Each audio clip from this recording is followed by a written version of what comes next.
Hello everyone, Garesh here with a small tutorial on how to create a unit using the new modding system released for Age of Wonders 3.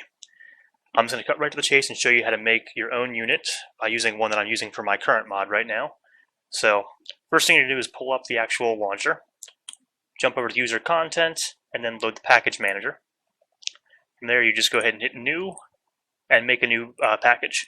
In my case, I've already got one, which is a variance one. I'm going to go ahead and pull it up real quick. And then go to Launch Mod Editor once you've got all this in here. Now, when you're first making this, you'll fill in some of this information, like the title, the author, etc. You can add your own preview image, but this is already set up here, so I'm just going to jump right to the actual editor itself and show you the meat of the system. It'll take a second to load up, of course. So, what I'm going to make here today is I'm going to make a variant of the Musketeer, which I'm making for my mod. It's called the Iron Legion. It's going to be switched to a Musketeer with better melee damage, a shield, and it loses its range attack in exchange for Fire Blunderbuss.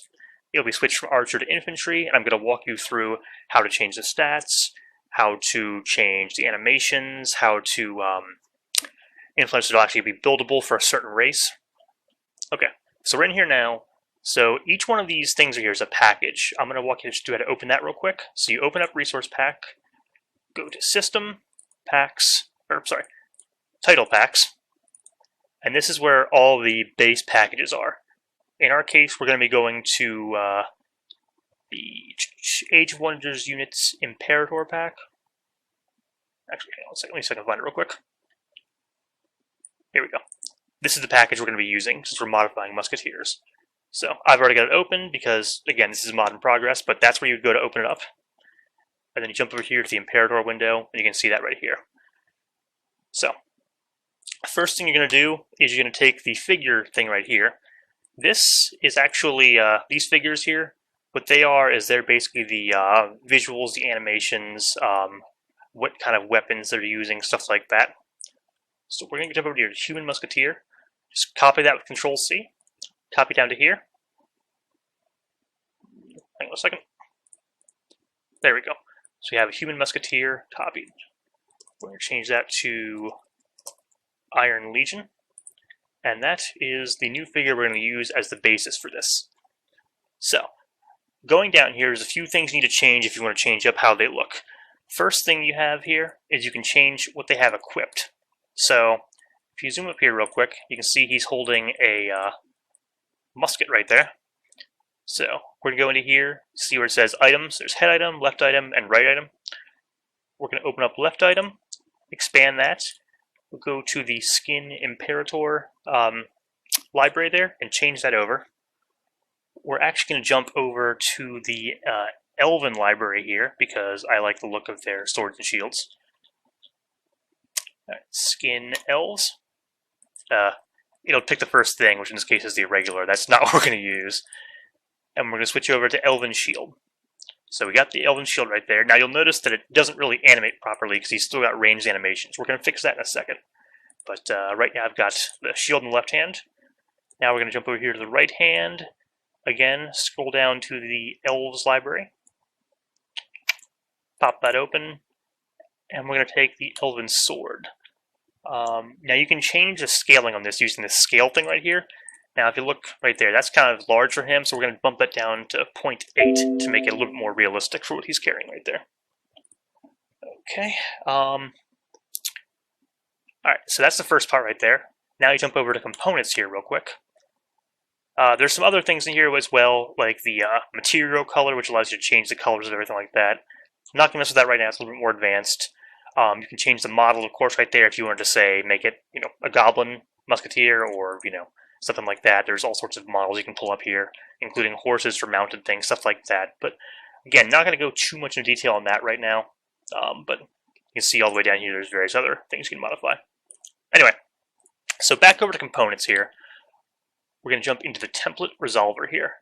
And that's the animation resolver category. And we're going to switch from ranged rifle to one-handed shield/stab.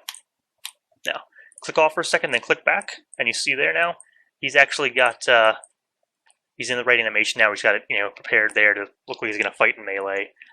That actually changed his attacks to fit up with that, so he'll actually go ahead and, slash and stab and block and all that stuff. So That's the figures in a nutshell. So that's step one there. Now we're going to go over here to the category and switch over to Imperatore Units. And we're going to go ahead and copy the human musketeer down. Change the name to Iron Legion. Alright, so we're going to go on the list here and show you all the things you need to do then to get this guy set up as a new unit. First things first, he's still got the old musketeer figure. We need to change that. Now, since this is in the same package, actually the Iron Legion will show up here now, so you can just go ahead and select that, and that'll change the figure for him.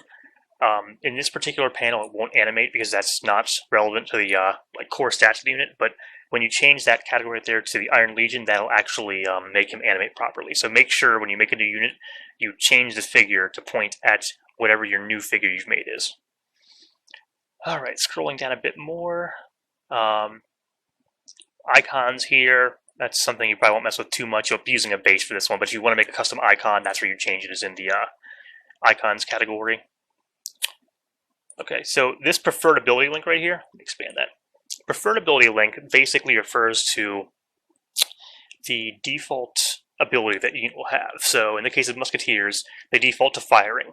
For most swordsmen, they'll default to attacking in melee. And we're going to actually change that and go down to active abilities melee, and just select melee attack. We want them just to, not attack with a ranged attack because he's not going to have one. We're going to cut that out. Alright, next thing down here, we're going to go ahead and we're going to remove reload because blunderbusses don't have reload. They actually just fire on a cooldown. So ditch that right there. And we're going to add something else to there real quick. We're going to go ahead and go to breath weapons. We're going to add fire blunderbuss. Then we're going to go down to defense abilities down here.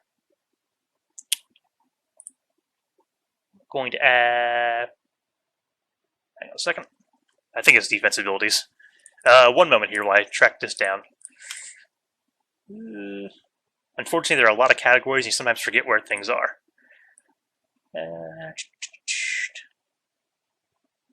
Actually, I lost it, so I'm going to go back to the main thing to find it on all. But we're going to go ahead and add a shield to this guy in a second here.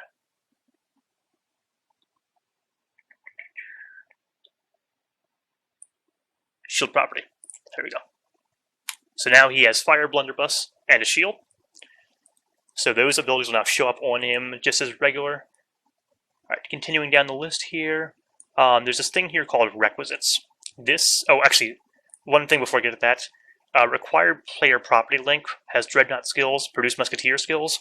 I'm not changing this because I want this unit to be unlocked when you research the produce musketeers skill.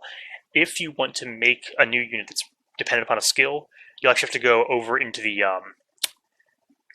dreadnought skills, and you'll have to go over there and actually create a new thing over here for produce engineer, produce musketeer, stuff like that. Like here's one for produce engineers. Scroll down, we can find the musketeer production right there. And that I'm not going to get into today because that's a bit more advanced. So, but if you want to link to that, you'll need to change those over there. So back to that though. Scrolling down here. Yeah, so that link is already good. We're just going to use that as a base there. Now we're going to change some of these requisites right here. We're going to leave the musketeer requisite because we want it to still count as one for the purposes of production and stuff like that. So we'll leave that in there. Armored requisite basically gives +2 defense and gives them the armored trait.